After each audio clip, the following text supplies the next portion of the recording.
The first time I ever saw that look in someone's eyes, the look that says, "I thought I had power over you, but now I don't even know who you are," was the day my daughter stood, calm and unmoving, in a school gym full of whispers and judgment, and made a boy like Connor Matthews fall to the ground. But let me take you back, because it didn't start in a gym. It started with a quiet girl and a promise she made with fingers crossed behind her back. Her name is Liana Rivers. 16. Born and raised in South Fulton, Georgia, until my job took us far north to a school district that barely knew what to make of her.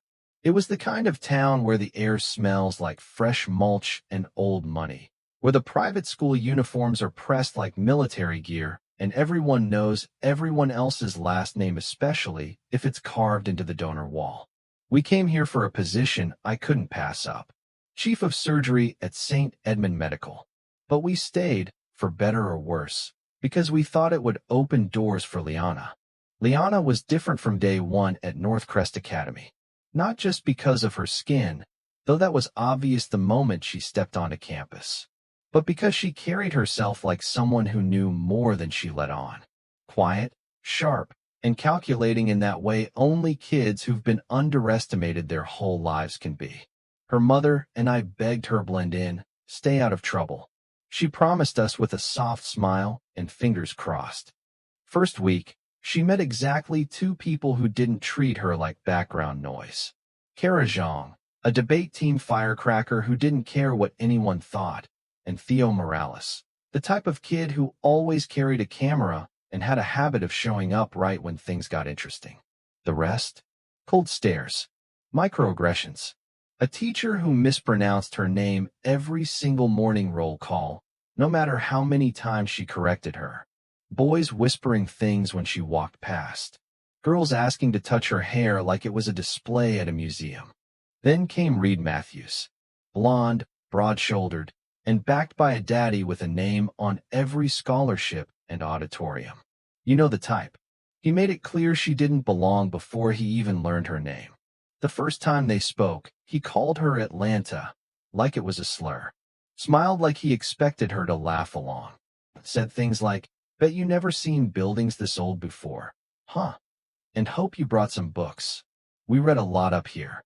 Liana didn't flinch. She never did. Not when someone knocked her lunch tray off the table. Not when her chemistry project mysteriously vanished. Not when the school's Instagram page got a fake profile added just to make fun of her braids, her shoes, her accent. She just kept walking, kept reading, kept scoring higher than anyone in her grade. And that, I think, is what scared them most. You see, Reed was used to being the top dog. Teachers bent over backward.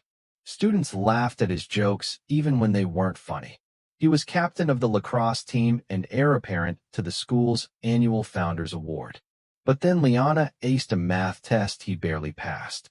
Then she got nominated for the Academic Leadership Council. And suddenly, his smirks had teeth. He tried subtle first. Slipped a drawing into her Lachran ugly, racist caricature.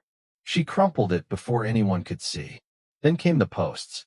Fake pictures, photoshopped to make her look like she came from a crime scene. They spread fast.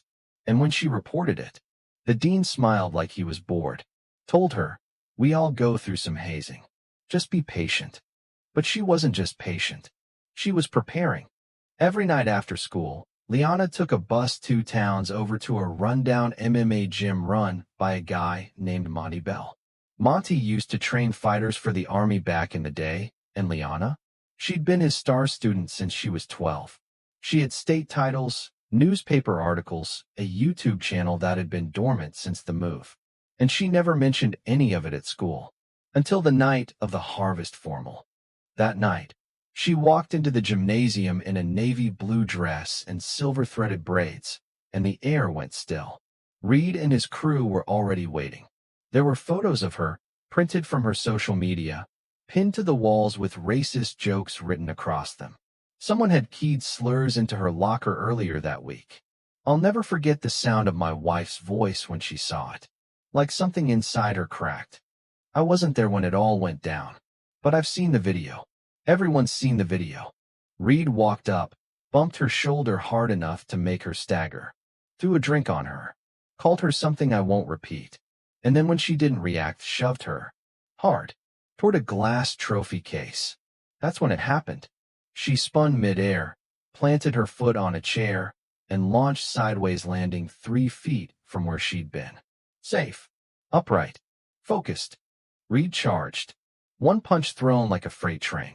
Liana stepped inside the arc and brought him down with a shoulder lock so clean it looked choreographed. She held him there, not hurting, not humiliating, just still. And for the first time in that boy's entitled life, he was begging. Not screaming, not blaming, just begging. Of course, the school tried to spin it. Said she was trained. Said she was dangerous. Said she escalated the situation by defending herself. They suspended her. For 30 days. Reed got 10. In school. With counseling. The message was clear. Power protects itself. But something shifted that week. Theo published his footage. Kara leaked the emails. Parents who'd stayed silent started talking. Stories came out. Patterns emerged. Liana wasn't the first. She was just the first who didn't break.